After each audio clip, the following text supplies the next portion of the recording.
দেখে তো হয়তো বুঝেই গেছো কোনো প্রোগ্রাম আছে। তাছাড়া আমার ছোট ছোট রিল দেখে তোমরা তো জেনেই গেছো কোন প্রোগ্রাম ছিল। তো এটা হলো আমার মাসির বাড়ি ধূপগুড়িতে। আমার মাস্তুতো ভাইয়ের ছেলের অন্নপ্রাশন ছিল, তার জন্যই তৈরি হচ্ছে এদিকে পায়েস। দেখো একদম খাঁটি গরুর দুধ। আর এদিক দিয়ে দেখো স্নানের জায়গাটা রেডি হয়ে গেছে, বেলুন দিয়ে গেট সাজানো হচ্ছে, আর হবে নারায়ণ পুজো।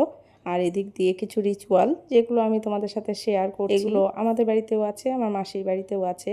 এই দেখো বট পাতা, অশ্বত্থ পাতা, পান পাতা সবকিছুর ওপরে এগুলো দিয়ে। আর এই দেখো একটা রূপোর বাটি চামচ এনেছে মেশো। এই মেশোরই সোনার দোকান, আমাদের সমস্ত গয়নাগাটি এই মেশোর কাছেই বানায়। নাতির জন্য রূপোর বাটি চামচ এনেছে, এছাড়াও গলার চেন দিয়েছে, সোনার চেন দিয়েছে।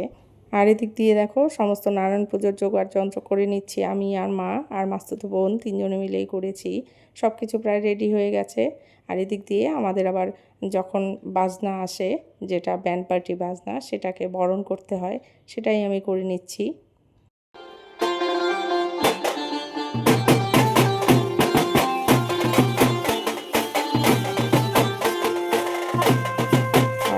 ভাইয়ের যেহেতু ছেলের অন্নপ্রাশন, তাই ছেলের অন্নপ্রাশনে আমাদের বৃদ্ধি শ্রাদ্ধ করতে হয়, সেটাই ওর বাবা করছে আর কি, আমার মাস্তুতো ভাই করছে।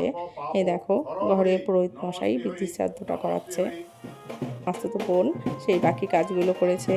আর এদিক দিয়ে দেখো এটা একটা রিচুয়াল এখানে করতে হয়, এটাকে আমাদের বলে বারান দেওয়া, যেটা আর কি সব খই চিড়ে মুড়ি দিয়ে আর দেয় কলা দিয়ে মেখে এভাবে করতে হয়। এটা হলো একটা, তোমরা চেনো কিনা জানি না, শ্যাওড়া গাছ বলে, সেই গাছের গোড়ায় দিতে হয় সমস্ত সব কিছু, শাঁখা সিঁদুর দিয়ে বন্ধু বানাতে হয় আর কি। এই যে সই পাতাচ্ছে আমার মা আর আমার মেজ মাসি দেখিয়ে দিচ্ছে। এটা হলো আমার সেজ মাসির নাতির আর কি অন্নপ্রাশন, আর এই যে ছেলের বউ আর কি যার অন্নপ্রাশন তার। এই রিচুয়ালগুলো কমপ্লিট করে আমরা এখন চলে যাব জল ভরতে, যেটা উত্তরবঙ্গে বলে জল ভরা আর দক্ষিণবঙ্গে তোমরা বলো জল শোয়া। সবাই রেডি হয়ে গেছি, এখন যাবো আমরা একটু জল ভরতে।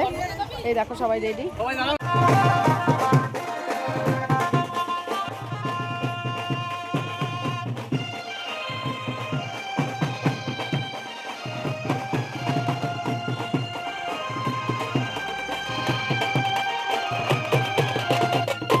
জল ভরতে আমরা অনেকটাই দূরে গেছিলাম, হেঁটে হেঁটে একদম ক্লান্ত হয়ে গেছিলাম। তার মধ্যে দেখো সব নাচানাচি করছে, তো আমরাও একটু নাচানাচি করেছি। আর নদী তো সেরকম নেই, একটা ক্যানেলের মতো, এখানেই আমরা জল ভরতে এসেছি সবাই মিলে, এখানেই জল ভরবো।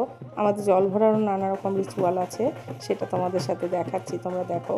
যে কোনো কাজ 5 জনে মিলে ধরে করতে হয়, তাই এই যে 5 জন ধরে আছি, ধরে জলের মধ্যে পান বাতাসা ধান দুব্ব তেল সিঁদুর সব কিছু দিতে হয়। এরপর জলকে একটু হাওয়া দিয়ে তারপর জলটা কেটে তারপর সেখান থেকে জল ভরতে হয়।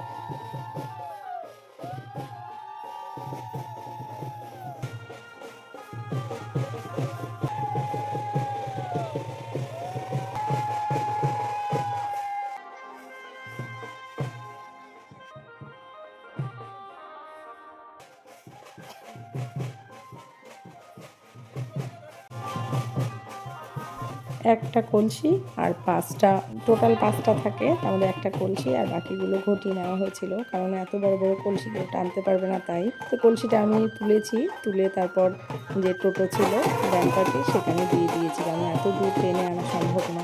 এরপর ওখানে মন্দিরে একটু পুজো করে তারপর আমরা বেরিয়ে চলে এসেছি। বাড়ি এসে হলুদ কুটে 5 জনে মিলে সেই হলুদ কুটতে হবে, হলুদ কুটে দেখো আমরা হলুদ কুটছি, তারপর আবার ওকে সেই হলুদ দিয়ে স্নান করাতে হবে। আমাদের হিরোকে তো তোমরা এখনো দেখোনি, এই হলো আমাদের হিরো, এই হলো শিবম, আমার মাসুদ ভাইয়ের ছেলে, ওরই আজ অন্নপ্রাশন।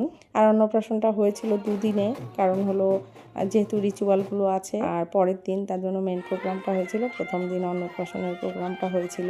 আর এই দেখো এখানে বসে প্রথমে আনন্দ করছিল, তারপরে যেই নাপিত হাত দিয়েছে অমনি একদম এমন চিৎকার কান্নাকাটি শুরু করেছে, আর কিছুই করা যাচ্ছিল না। তো এগুলো আমাদের রিচুয়াল। এরপর নাপিত একটু নখ কেটে চুল কেটে দিয়েছে, তারপর আমরা একটু হলুদ লাগিয়ে কোনো রকমের জলের ছিটে দিয়ে ঘরে নিয়ে গেছি, কারণ এত কান্না করছিল আর কোনো কিছুই করা সম্ভব হয়নি। তাছাড়া নদীর জল দিয়ে স্নানও করানো হবে না, তার জন্য নিয়ম রাখার জন্য একটু জলের ছিটে শুধু আমরা দিয়ে দিয়েছি। আর অনেকটাই বেলা হয়ে গেছিলো, 4টে বেজে গেছিলো, অন্নপ্রাশন শেষ হতে হতে বিকেল 5টা বেজে গেছে। এরপর ঘরে নিয়ে গিয়ে ড্রেস পরিয়ে তারপর অন্নপ্রাশনের রিচুয়াল শুরু হয়েছে। তো এই দেখো আমার মা দিয়েছে এই আংটি, আমি বোন সবাই আংটি দিয়েছি, আর ওর পিসি দিয়েছে চুড়ি, আর ওর দাদু দিয়েছে চেন, মামার বাড়ি থেকে দিয়েছে চেন, অনেক কিছুই পেয়েছে, সেগুলো আমি সব জানি না। এরপর অন্নপ্রাশনের শেষে এই দেখো সূর্য নমস্কার করে ঘরে ঢুকছে। তো আজকের ভিডিওটা কেমন লাগলো কমেন্টস করে জানিও। পরের দিন যে মেন প্রোগ্রামটা ছিল সেটা শেয়ার করছি আগামীকাল, তার জন্য একটু ওয়েট করো।